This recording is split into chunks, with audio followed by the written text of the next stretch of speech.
Hey guys, you're watching Phone Arena's in-depth video review of the Apple iPhone 4. It's summer, and it's the time of the year when Apple comes out with their product, and this one here being the iPhone 4.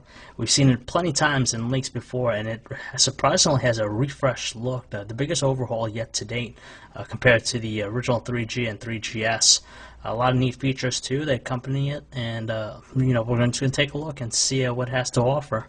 And when you first check out the iPhone 4, you're going to be relatively surprised by its new looks. It's totally been somewhat redesigned compared to the previous iPhone 3GS, which had a similar one to the iPhone 3G.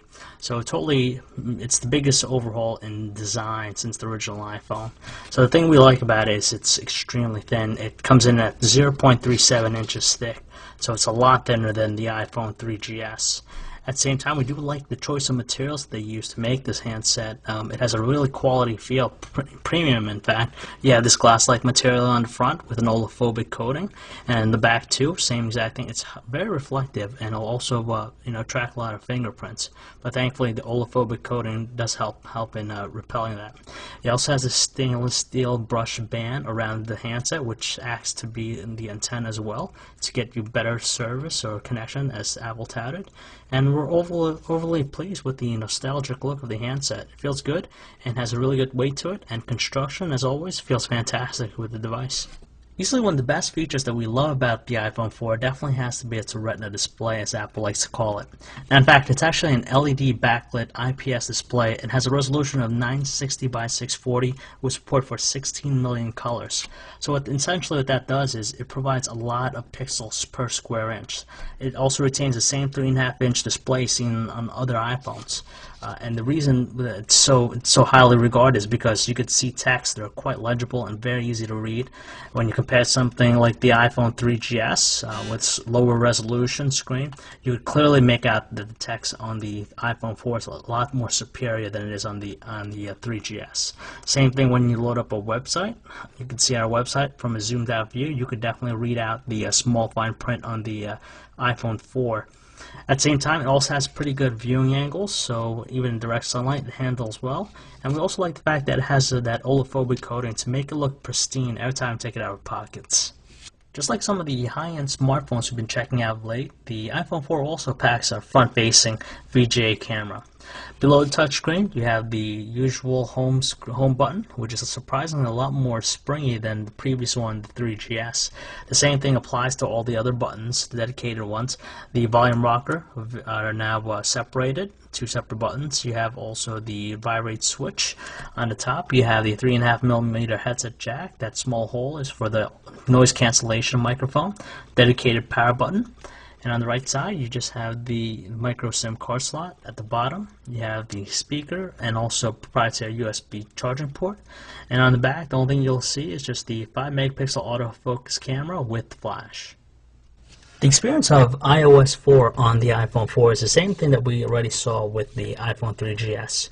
Now, it's assumed that the handset comes with a 1 GHz Apple A4 processor, and it's marginally better in regards to movement and also intuitiveness. It's quite responsive, and there's barely any lag that we notice when navigating throughout the home screen. On top of that, with iOS 4, as you can see, there's a new, you can choose your background picture for your wallpaper. On top of that, there's also some multitasking elements enabled right now. And not all applications fully utilize it to its potential, but right now it just seems like more like a task or a quick menu bar to get you to different applications. As a whole, we do like the interface. The iOS 4 is just a refreshing new one compared to the original, and we're just happy to see that it still is quite peppy. There's no evidence of any lag, and it's a very easy platform to get adjusted to. Even to this day, the iPhone 4's on-screen QWERTY keyboard is probably the better ones out there for any touchscreen-enabled device. Now, with iOS 4, it does offer underline misspelled words for you, but we do find that the experience of typing on the QWERTY to be quite responsive and accurate.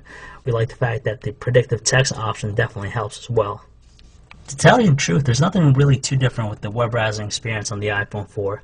It's the same exact thing we saw on the iPhone 3GS and even the original iPhone. Pages load up really quick. It's also multi-touch enabled, so you can pinch in to zoom. You can double tap even to do that. We like the scrolling. It's very smooth. There's no evidence of any lag or choppiness. And to tell you the truth, it's just a very satisfying experience. Just like the web browsing experience, the music player interface on the iPhone 4 is no different from what we saw already in the past. The great thing we love about it is, of course, cover flow. You tilt it to the left, you're presented with all your albums. You can flick through all of them. It has a really nice presentation to it. As far as audio quality goes with the speakerphone, it really didn't sound too different from the iPhone 3GS, but it was marginally louder. We have to say that watching videos on the iPhone 4's Retina display is truly breathtaking.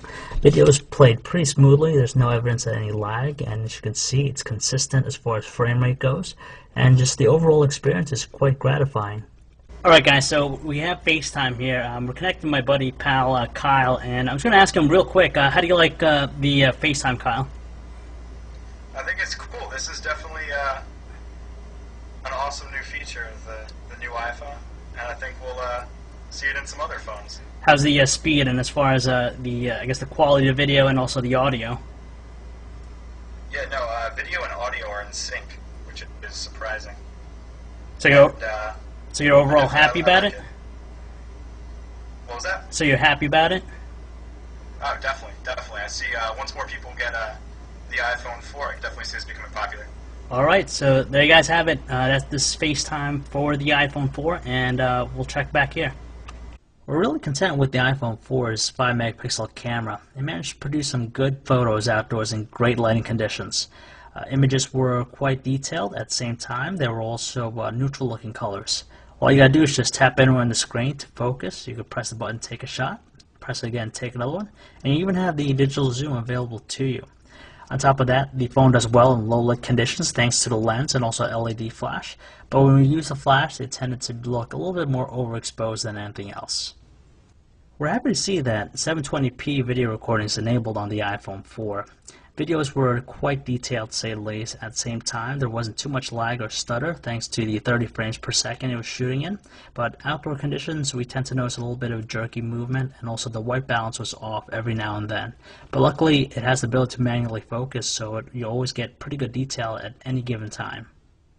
Calling quality in the iPhone 4 was marginally better than what we experienced on the iPhone 3GS, but we still tend to hear a little bit more of that static sound in the background on our end. Thanks to the noise cancellation microphone, our callers did say that our voices were a little bit more prominent at the beginning of our sentences. When using the speakerphone, however, though, it tends to be a little bit distorted, especially on the highest volume setting. So stepping down a little bit to the middle setting should help it out. As far as battery life, though, we were really impressed because we had the iPhone 3GS on us, and the iPhone 4 did a better job of holding a charge. It didn't use up too much battery life at the same time, so we're really happy about its one-day use that we got out of it. It's another year, another iPhone, and surely there's always going to be competition for Apple, but this time around, the iPhone 4 does well in being a well-balanced phone that will cater to a lot of people, not only to business professionals, but even to kids and gamers out there. Now, there's a lot of hardware under the hood that make it stand out, specifically the Retina display, which has a very high-quality display, makes reading text very easy, and also watching video such a joy. 720p video recording at 30 frames per second is also a little bit better quality than we saw on the HTC Evo 4G. At the same time, we definitely like the nostalgic new look and premium feel and quality construction that we'd expect out of Apple. Unfortunately, there are some shortcomings. For example, the FaceTime's ability to only work under Wi-Fi, and also the issues that we saw with the reception on the iPhone 4 with the steel band around the stainless steel band. Aside from that, it's a very well-balanced device. It has a healthy ecosystem of apps and developers behind it to make the platform always evolving. It's a really intuitive, very easy to use, and as we said, it just appeals to a wide range of people out there. So if you'd like to learn more about this handset, or for all the latest cell phone reviews, news specs, and information, you can check us out at phonearena.com.